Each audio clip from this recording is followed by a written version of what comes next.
என் வீடும் என் வீட்டார் அனைவரும் ஓயாமல் நன்றி சொல்வோம்.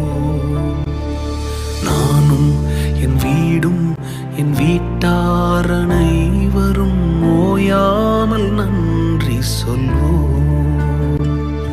ஒரு கரு போல காத்தீரே நன்றி, என்னை சிதையாமல் சுமந்தீரே நன்றி.